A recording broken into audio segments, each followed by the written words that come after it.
계절의 변화가 만들어가는 아름다운 세상을 상상해보자. 오랜 시간 동안 농업과 어업으로 인해 많은 변화가 있었지만 여전히 이곳의 사람들은 자연과 조화를 이루며 살아가고 있다. 바로 이 천국 같은 곳에서 살고 있는 상고로 타나카 씨. 83세의 상고로 씨는 이 비밀스런 물의 정원의 수호자다.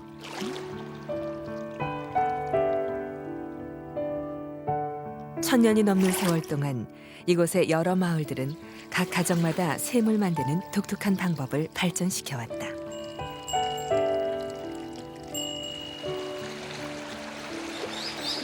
각 가정에서 사용된 물은 수로를 통해 옛 수도 교토 근처에 있는 일본 최대의 호수로 흘러 들어간다.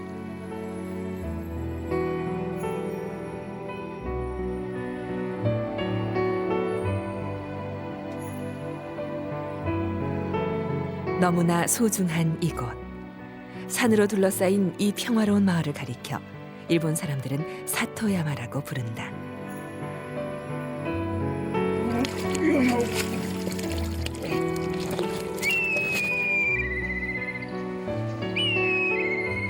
이곳에선 사람과 야생동물이 함께 어울려 살아가고 있다.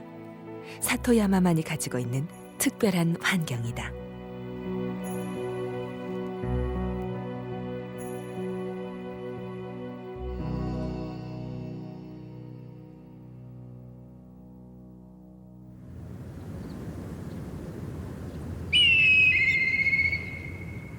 (2월) 말, 이곳 비와호는 프랑스 파리의 5배나 될 만큼 넓고 사계절이 아주 뚜렷한 곳이다.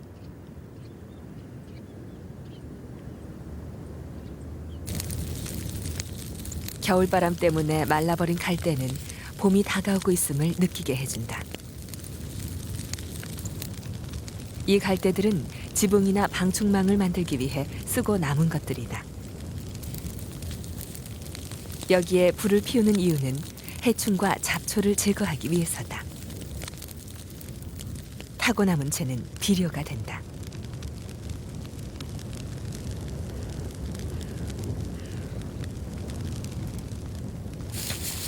이런 작업을 통해 자연의 다양한 생물들이 번성할 수 있는 좋은 환경이 만들어진다.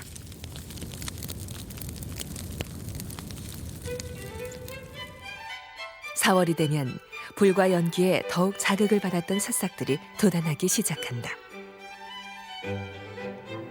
새 옷으로 갈아입고 있는 봄.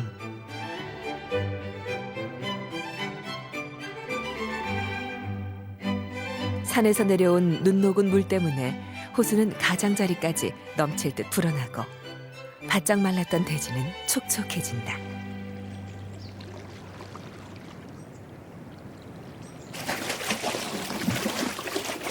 한낮의 고요를 가르는 갑작스런 소리.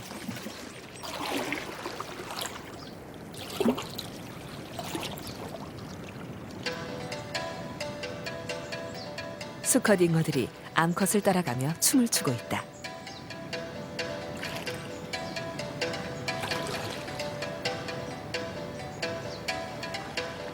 암컷의 경우 사람 팔만큼 크기도 한데 알을 품고 있을 땐 더욱 크고 무거워진다. 암컷이 20만 개 정도의 알을 낳으면 수컷들은 수정을 하기 위해 알을 향해 헤엄쳐 간다.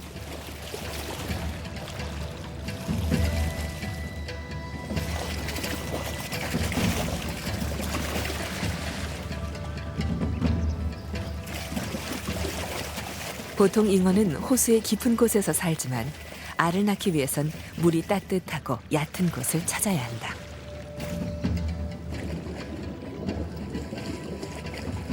샘솟는 봄의 에너지가 발산되는 이때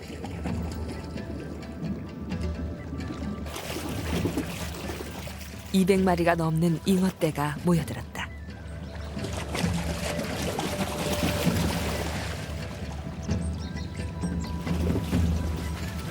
습지의 열기 덕분에 부하에는 더할 나위 없이 좋은 장소가 됐다.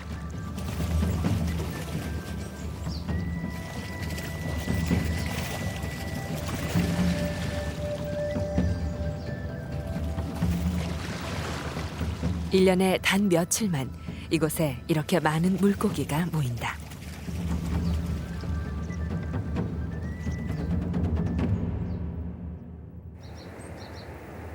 이런 기회를 놓칠 리 없는 어부 상고로 씨. 그가 가진 장비라고는 20년 된 배와 대나무 장대뿐. 하지만 중요한 건 도구가 아닌 경험이다. 노젓는 기술을 터득하는 데에만 몇 년이 걸린다고 한다.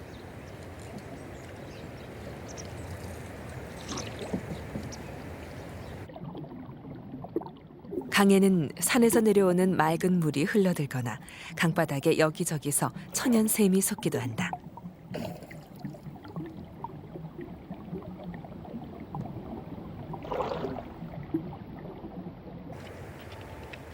미로처럼 복잡해 보이는 습지도 상고로 씨에겐 익숙한 정원과 같다. 그는 이곳 구석구석에 쉬운 개의 그물을 쳐놨다.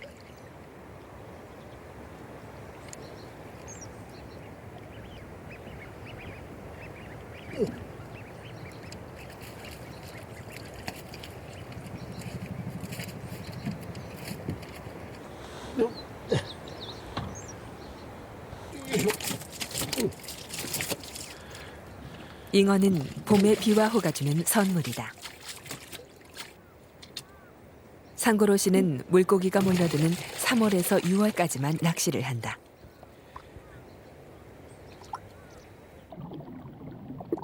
그는 간단한 망을 이용해 전통적인 방법으로 물고기를 잡는다.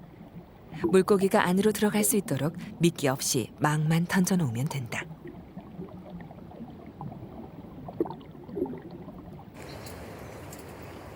물고기가 있을 만한 곳을 찾아 망을 던지는데 날씨에 따라 매번 장소는 달라진다.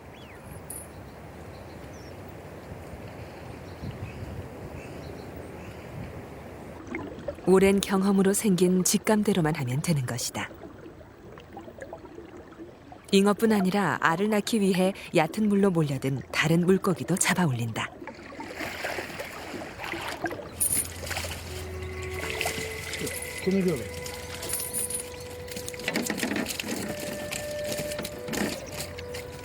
붕어들로 가득한 망.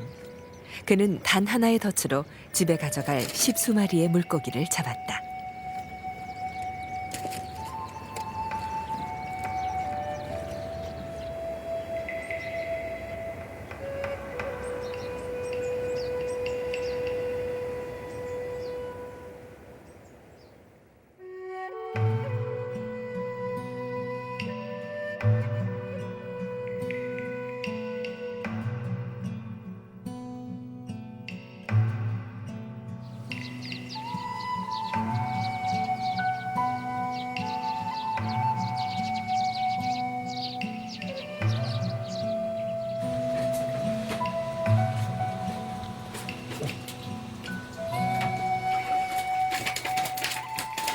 상그로 씨는 돌아오자마자 식사를 위해 물고기를 손질한다.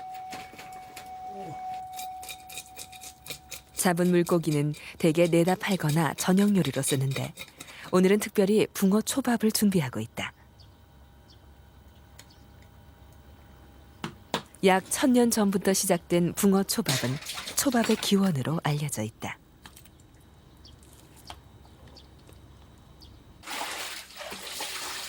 붕어 초밥은 소금을 뿌린 붕어와 밥을 발효시킨 것으로 시큼한 향이 나고 만드는데 오랜 시간이 걸린다. 방법은 먼저 물고기에 소금을 뿌리고 3개월간 삭힌 후에 밥과 함께 섞어 다시 재워놓는다. 그리고 나서 6개월을 더 기다려야 한다. 쌀과 물고기, 이 두 가지는 일본 식단의 중요한 재료들이다.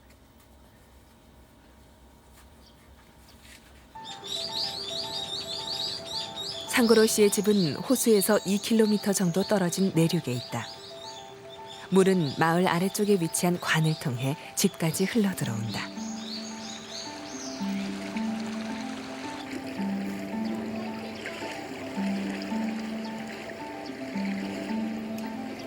그리고 사용된 물은 인공수로로 다시 흘러간다.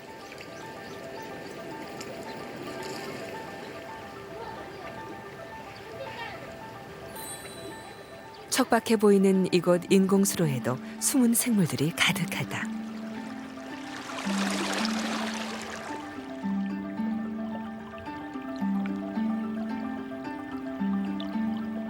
봄이 가고 초여름이 오면 수생식물은 더욱 풍성해진다.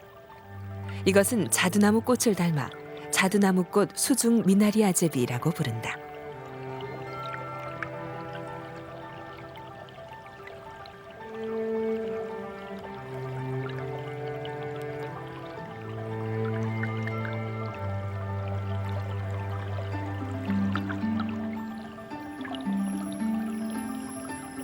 비늘이 없어 가장 깨끗한 물에서만 살 수 있다는 큰 가시고기.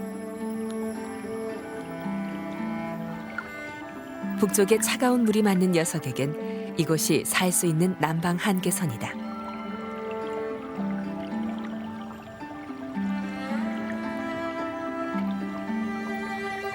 수로에는 희한하게 생긴 물고기도 보인다.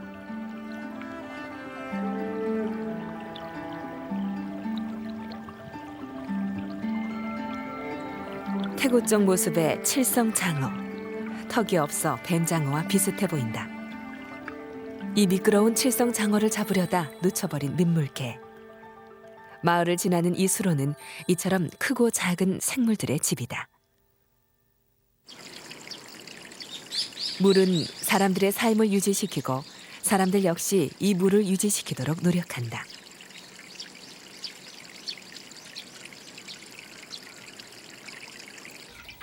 마을의 각 가정에서는 집 안팎으로 연결된 수조나 인공샘을 가지고 있다.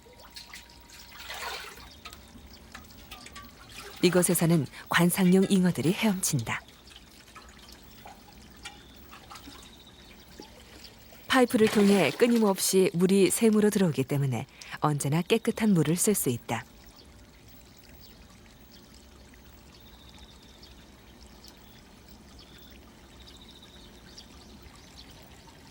이 잉어들은 단순한 관상용이 아니다. 물론 식용은 더욱 아니다. 사람들이 샘에서 설거지를 하고 갔다 온 채소를 씻기도 하는데 만약 음식 찌꺼기를 여기에 그냥 흘려보낸다면 마을의 물은 오염될 것이다. 그러나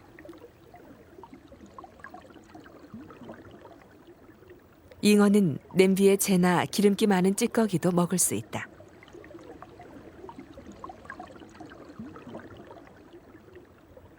사토야마에서는 이들이 청소를 담당한다.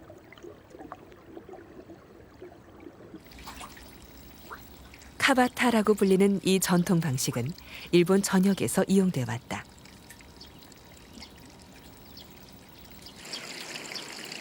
잉어가 깨끗하게 청소한 샘의 물은 다시 수로로 흘러간다.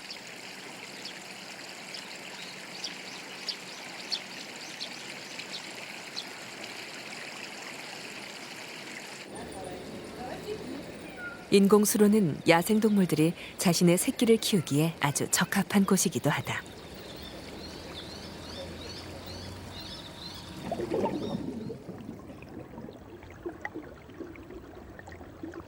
민물망둥이는 종류가 다양해서 사람 새끼손가락만큼 작은 것도 있다. 마을 사람들은 녀석을 진흙 속의 꼬마라고 부른다. 부화할 장소를 찾느라 바쁜 수컷.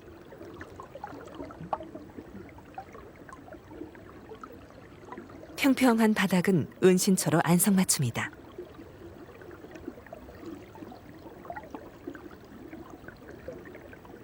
언제나 그렇듯 이런 좋은 장소는 노리는 적들이 많다. 다른 수컷이 와서 안으로 들어가려 한다. 녀석은 싸울 준비가 돼 있다.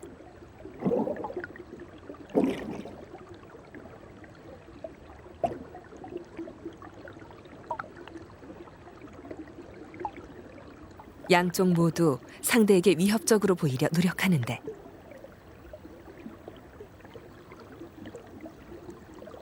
입을 무섭게 벌리고 크게 보이기 위해 등지느러미를 세운다.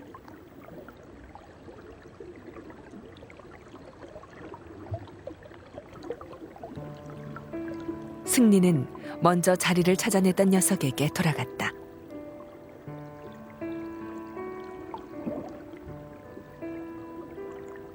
녀석의 뒤에 있는 또 다른 망둥이.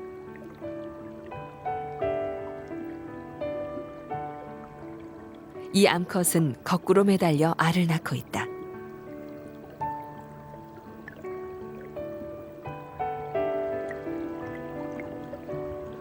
녀석의 승리로 굴에 있던 암컷은 안전하게 알을 낳을 수 있게 됐다.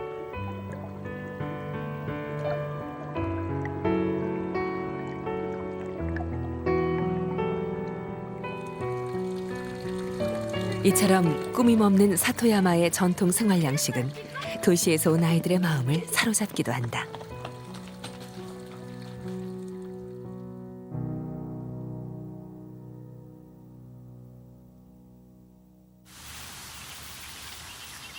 (6월) 굶주린 불길이 하늘을 덮은 지 4개월이 지난 지금 잿더미에서 자란 갈대들이 머리 위까지 자랐다. 여름을 느낄 수 있는 습지의 모습.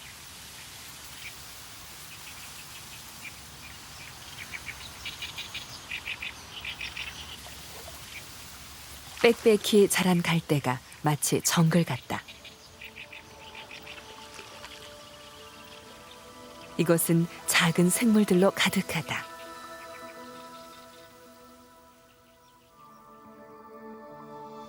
각각의 갈대는 하나의 작은 우주와도 같다. 유사 플랑크톤이라는 작은 생물들이 살고 있는 갈대 표면. 촉수들이 유기물을 잡기 위해 몸을 뻗는다.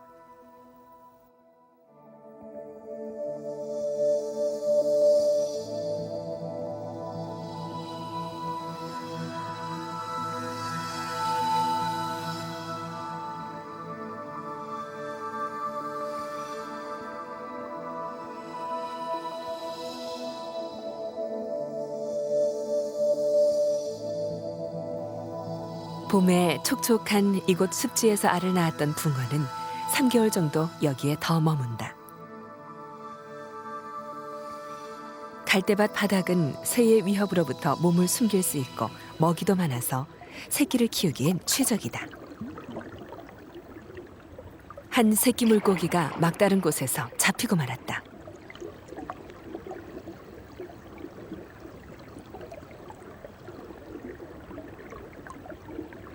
공격한 건 일본에서 가장 큰 잠자리의 유충.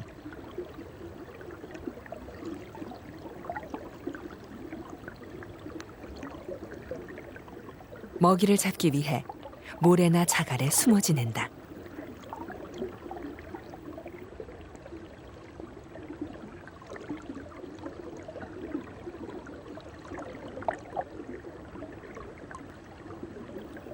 밖으로 머리만 내민 채 먹이를 기다리고 있는 잠자리 유충.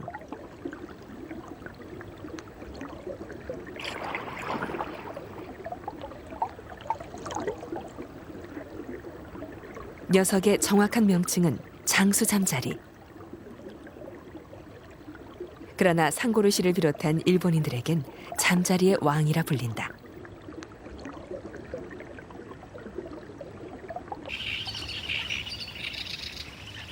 새끼들이 부모 검둥오리를 따라다닌다. 지금이 먹이를 찾기 가장 좋은 때다.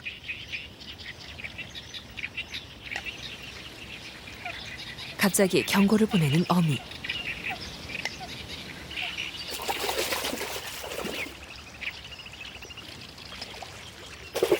알을 훔치고 새끼를 잡아먹는 검둥오리의 천적 족제비 때문이다.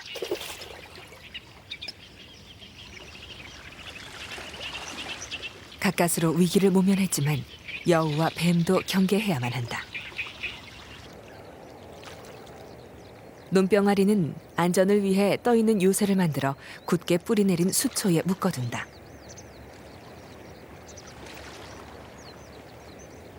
알을 품고 있는 동안 어미는 더욱 주의를 경계한다.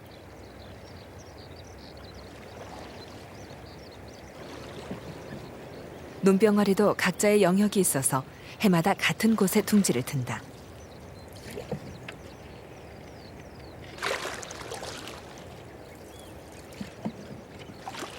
상고로 씨가 온다. 늘 그가 다니는 길이기 때문에 새들도 이미 그를 알고 있다.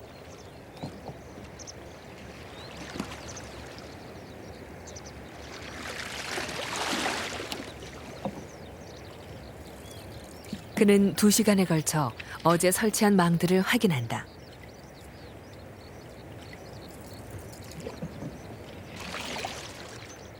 일을 끝내고 강둑으로 향하는 상고로 씨.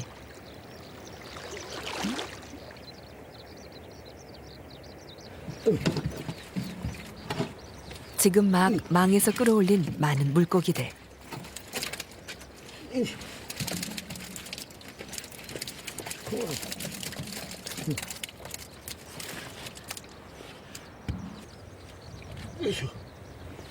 비록 배는 진흙투성이가 됐지만 그는 총 8종, 50마리가 넘는 물고기를 잡았다. 거의 남아지.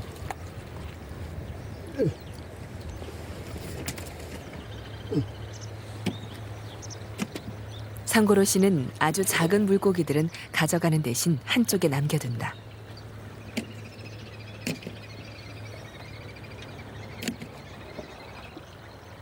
행운을 나누려 하기 때문이다. 다가올 행운을 예감한 회색 외가리. 상고로 씨가 배 청소를 마쳐가고 있는 동안 그의 모든 움직임을 주시하고 있는 또 다른 눈이 있다. 바로 낚시철만 되면 상고로 씨를 찾아오는 솔개. 상고로 씨가 떠나자 회색 외가리는 더 이상 참지 못한다. 행복하게 물고기를 먹어 제끼는 회색 외가리.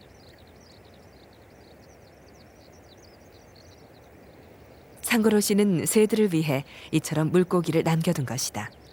자연의 풍요로움을 함께하기 위한 그만의 방법이다.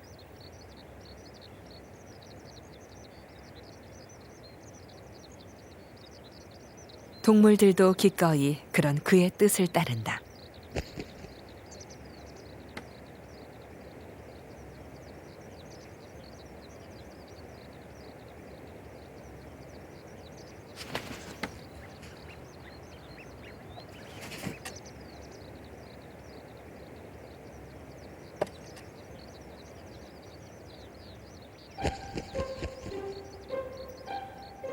솔개가 배고픈 새끼들을 위해 물고기를 가져간다.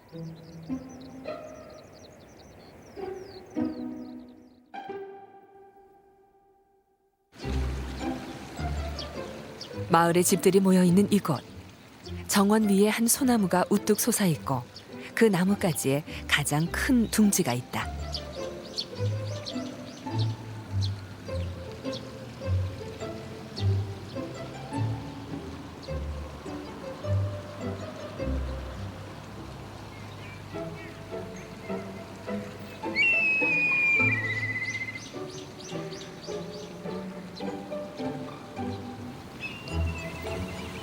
이곳엔 솔개 새끼 2마리가 사는데 마을 사람들이 지켜보는 가운데 조금씩 자라고 있다.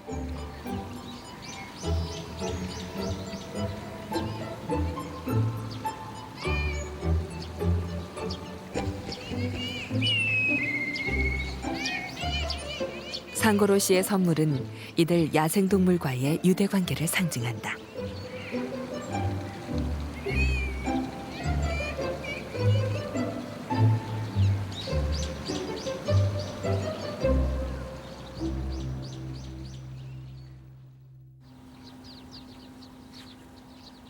상고로 씨에게 있어 낚시는 직업 이상의 의미가 있다. 漁してこれは趣味やな。魚の取るのが面白いよ。入っとるのが。 망으로는 많은 수의 물고기를 잡지 못한다. 따라서 물고기 씨가 말을 염려는 없다. ほんで魚と知恵比べやけな。魚を上手に騙さなあかんねん。あら、これは魚の方が賢かった。わしの方がわしの知恵の方があかなんだな。入っとらん時はそう思うし。まあ毎日が楽しみよな。 자연을 낭비하지 않으며 적절히 이용하는 것이 생활화되어 있는 곳, 사토야마.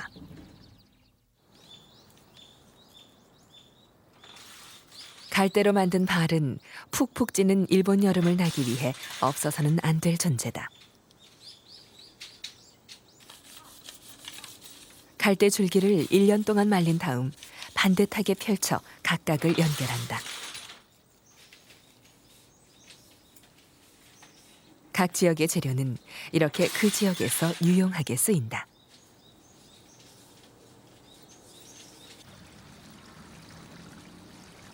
망둥이가 마을의 인공수로에 알을 낳은 지 5일이 지났다.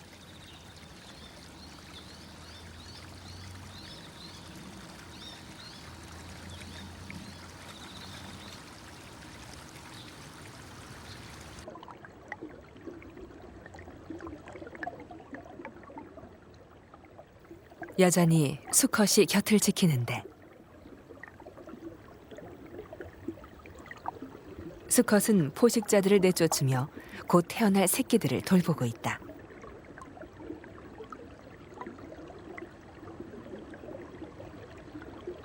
얇은 막 속에서 빛나고 있는 황금색 눈들. 이제 밖으로 나갈 준비를 하고 있다.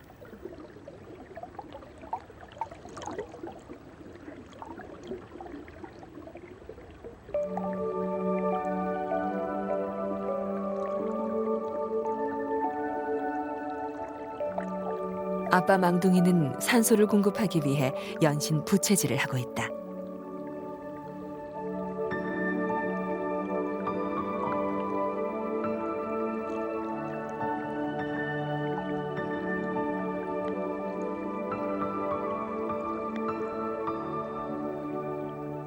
갓 부화한 새끼는 성냥개비 머리 크기밖에 안 된다.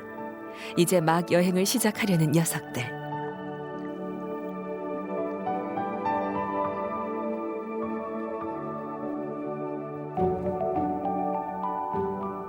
비와호까지는 2km. 풍부한 플랑크톤을 먹으며 그곳까지 헤엄쳐 가야 한다.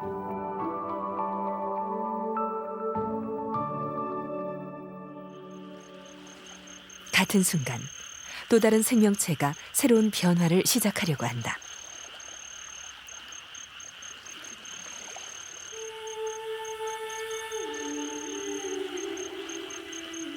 바로 장수 잠자리의 유충.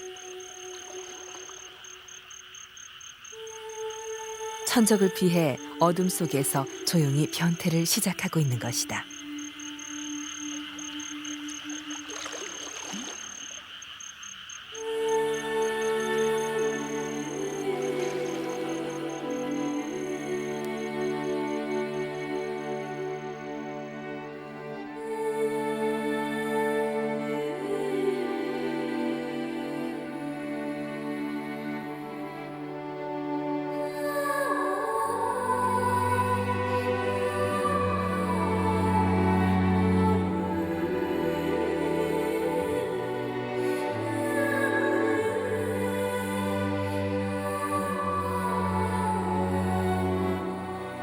유충은 이제 날개를 가진 어른 잠자리가 됐다.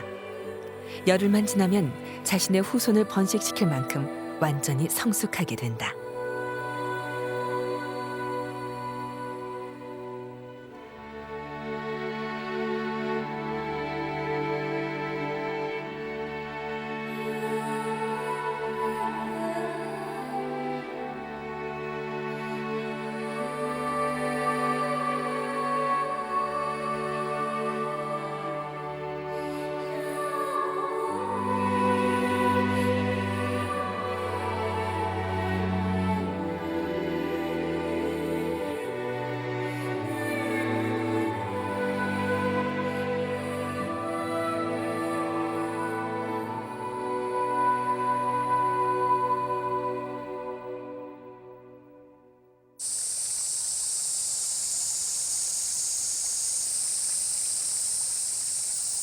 끈적한 7월 중순, 마을 사람들이 모여 있다.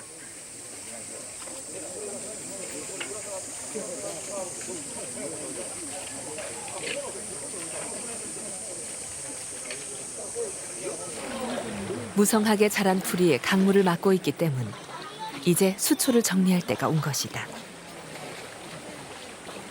20 가족들이 모여 함께 수로를 청소한다. 이들에겐 수백 년 동안 조상들이 해온 즐거운 작업이지만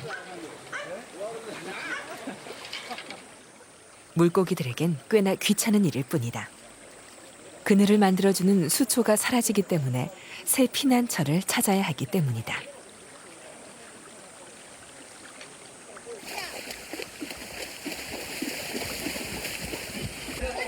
아이들은 마냥 신나는 모양이다.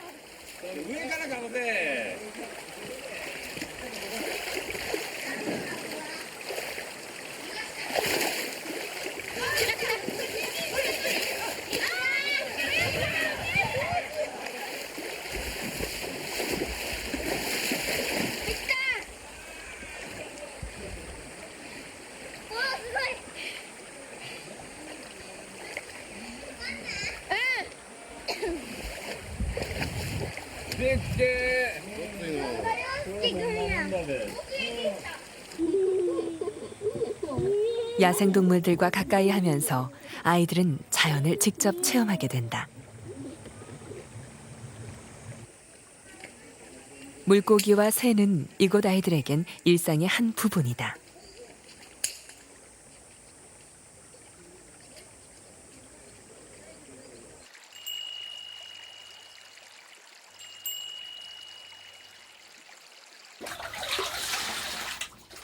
(3개월이) 지나 다시 찾은 상고로 씨의 집. 그의 부인이 지난 봄에 절여둔 생선을 씻고 있다.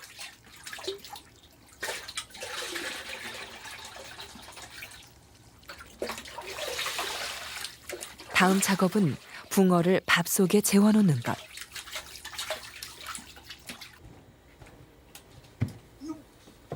상고로 씨는 이제 아주 어려운 작업을 남겨두고 있다.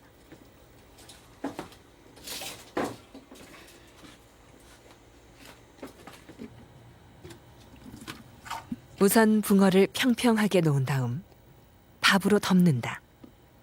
그리고 이런 식으로 여러 층을 더 쌓는다.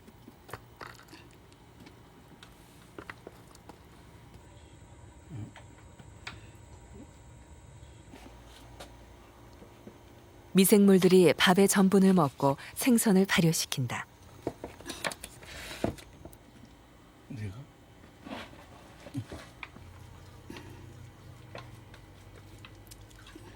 뭐一並び大きいき、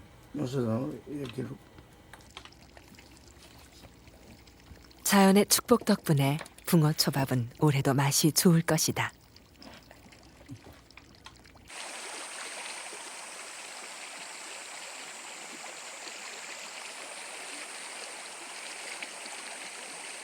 수초 제거가 끝난 수로는 다시 막힘없이 흐른다. 덕분에 작은 치어들도 돌아왔다.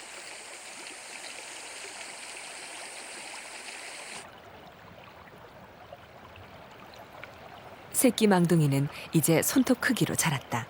거의 10배나 커진 셈이다.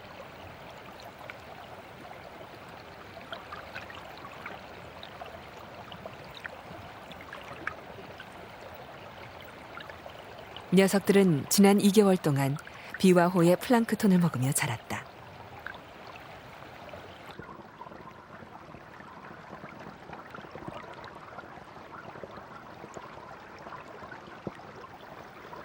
상리로 거슬러 올라가는 망둥이 새끼들. 어떤 장애물도 이들을 막을 수 없다.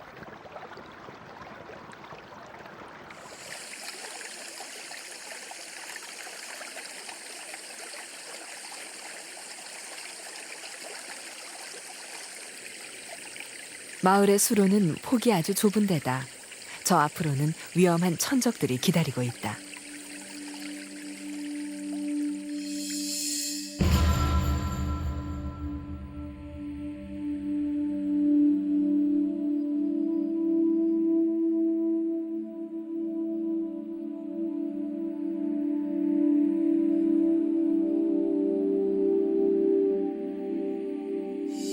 바로 일본 킬백뱀이다. 녀석의 먹이는 물고기인데 육지뱀으로서는 아주 특이한 경우다.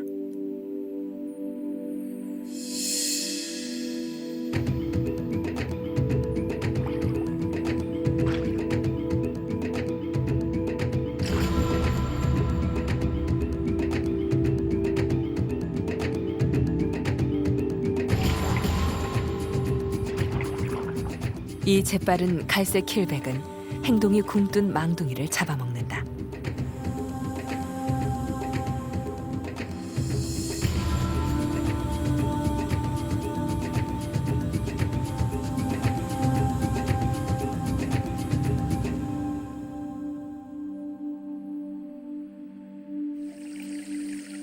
외가리와 포식 물고기들을 피해서 망둥이 새끼들은 상류를 거슬러 오르며 계속 도망을 쳐야 한다.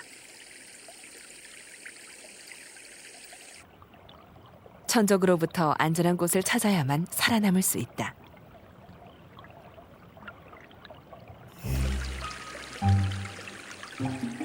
계속 올라가다 울타리 기둥을 만났다. 안쪽에 있는 잉어는 망둥이 새끼들을 공격하지는 않는다.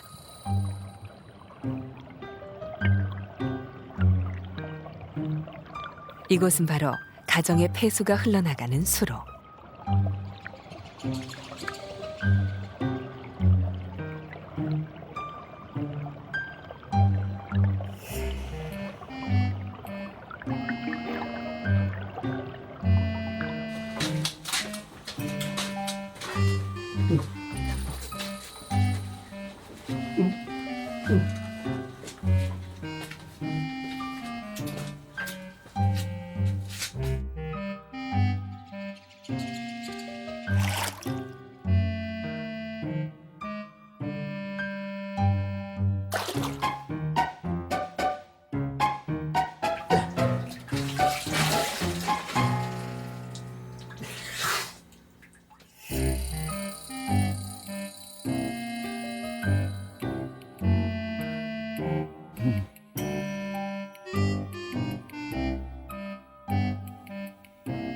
비록 설거지를 하는 곳이지만 상고로 씨 집의 샘은 새끼 망둥이들에겐 안식처다.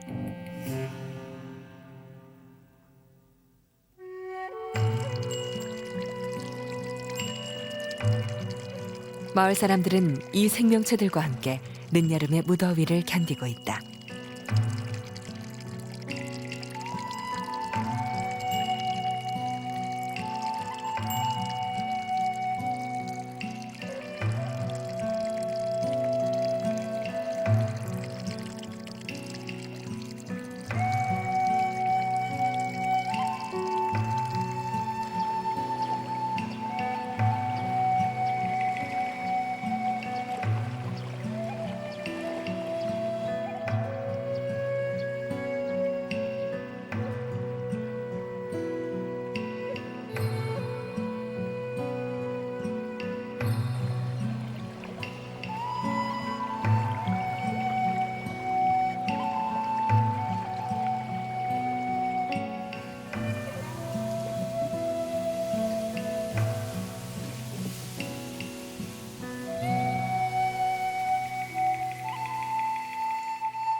나른한 오후, 습도가 너무 높아서 모두들 축 처져 있다.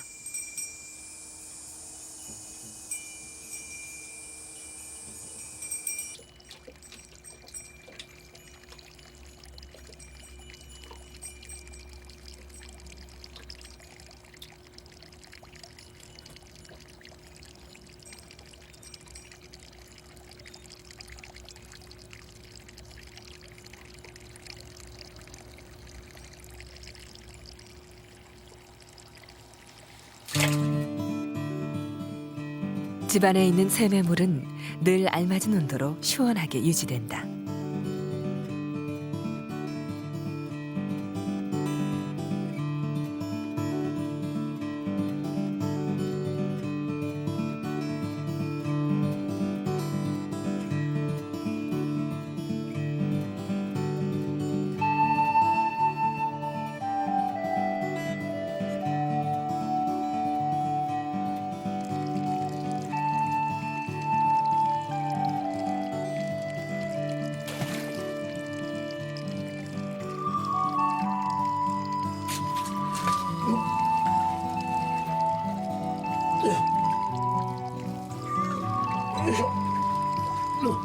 어, 저희도 이대로 와.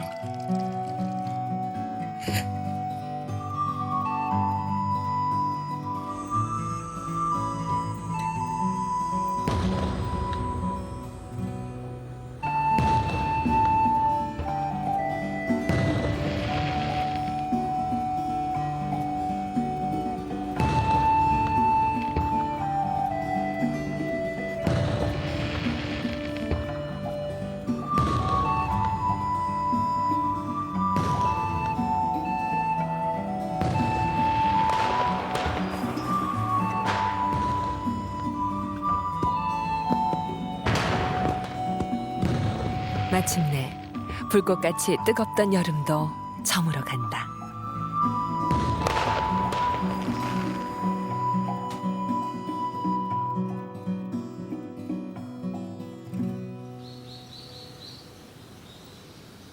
시원한 산들바람이 불어오는 가을. 일본 사람들의 주식인 쌀을 수확하는 계절이다.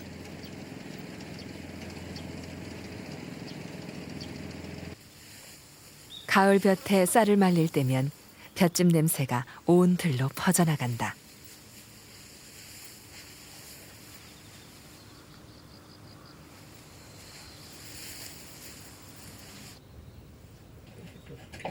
추수도 끝나고 이제 감사를 드려야 할 시간이다. 상고로 씨는 집안의 샘에서 물고기를 2마리 고른다.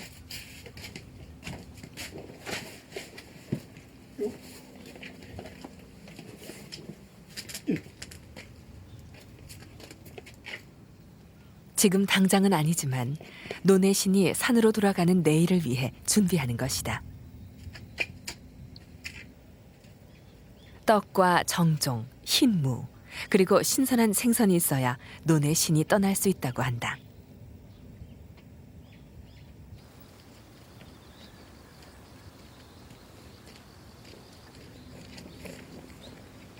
상고로 씨는 논의 신이 이것들을 다 먹고 산으로 떠난 후 내년 봄이 되어 모내기를 할 때 다시 돌아올 것이라고 믿는다.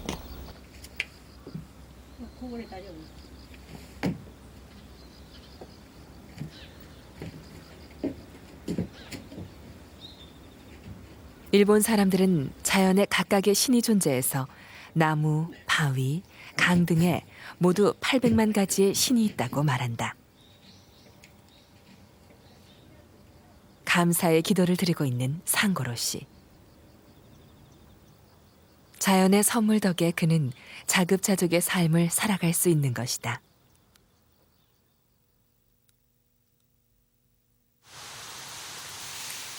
싸늘하고 황량한 12월의 겨울.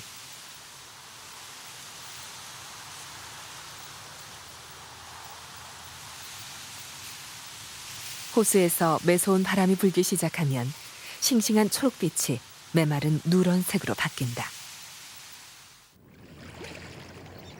그을린 땅에서 새싹이 돋은 지 9개월이 흘렀다.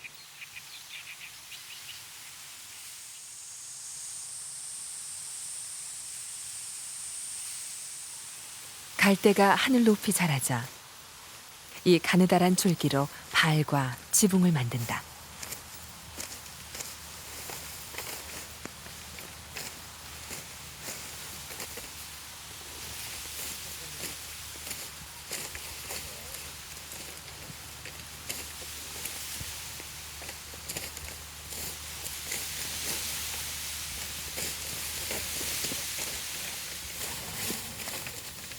농부들이 조심스레 갈대를 자른다. 긴 줄기가 부러지거나 구부러지면 안 되기 때문이다.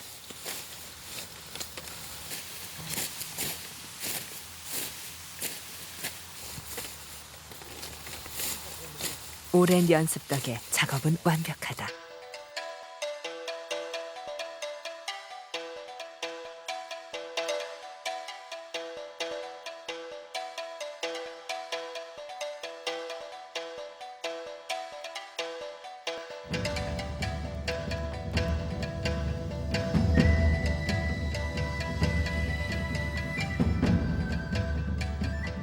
갈대는 원형 천막의 모양으로 쌓아두는데 겨울 내내 충분히 마를 수 있도록 세워둬야 한다.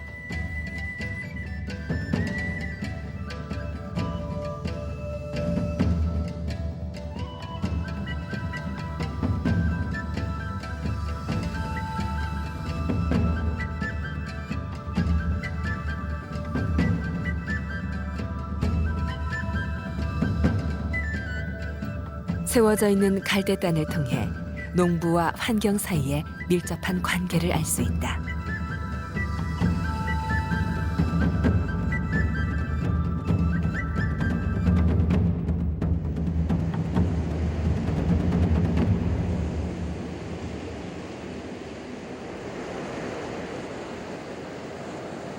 비와호 북쪽에 겨울이 찾아왔다.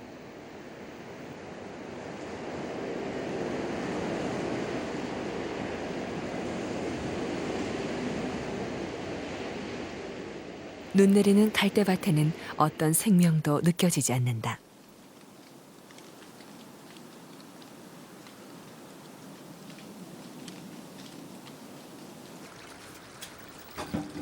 하지만 이런 눈도 지난 봄의 흔적을 완전히 지우진 못했다. 상고로 씨는 이 지역의 진미를 맛볼 준비를 끝냈다.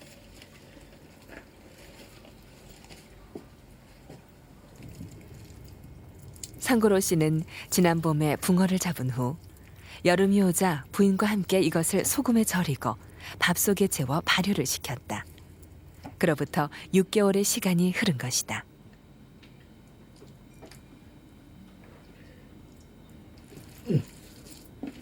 생선을 밥과 함께 먹어야 하는데 이 안에는 더욱 풍부한 자연의 선물이 들어있다. 바로 오렌지색 알들이다. ご飯の好きな人はご飯のこのな 붕어 초밥을 나눠 먹기 위해 이웃들을 초대한 상고로 씨. これは蓋なとこしたみたいご飯でご飯で 반년 동안이나 숙성시킨 초밥은 치즈처럼 시큼한 맛을 낸다. 이런 정성스러운 음식을 먹을 때의 만족감은 무척 크다. 이렇듯 오래 준비해서 보관한 끝에 먹는 기쁨은 자연과 가까이 사는 사람들에게만 주어지는 축복이다.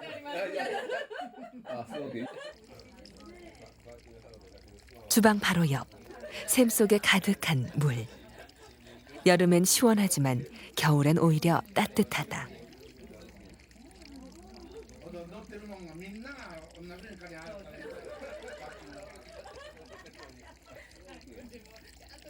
일본 사람들은 가까운 관계를 가리켜 물과 물고기처럼 가깝다라고 한다.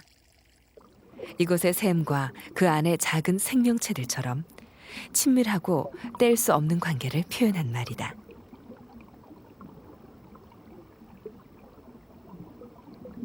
이 망둥이도 샘의 한 구석에서 조용히 봄을 기다리고 있다.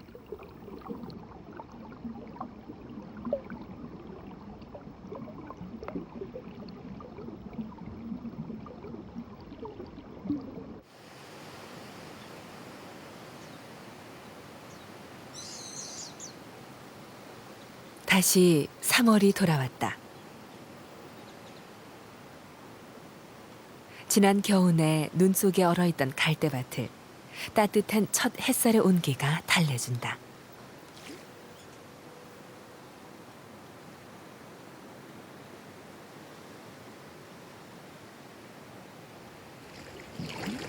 한동안 조용하던 이곳이 또다시 생명의 소리로 시끄러워진다.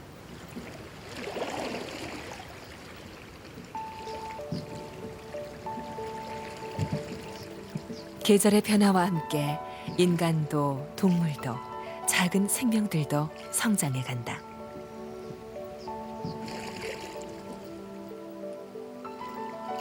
일본엔 물이 흐르면 물고기가 살게 된다는 속담이 있다. 적당한 때가 되면 모든 것이 다 잘 된다는 뜻이다.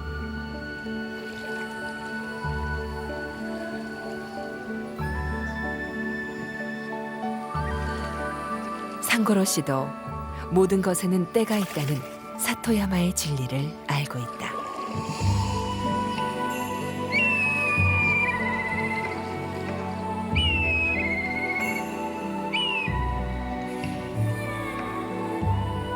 사토야마의 사람과 자연은 함께 완벽한 삶을 만들어 나간다.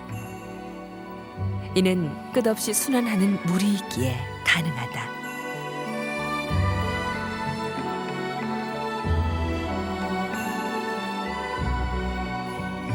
새로운 계절, 새로운 일년, 새로운 주기.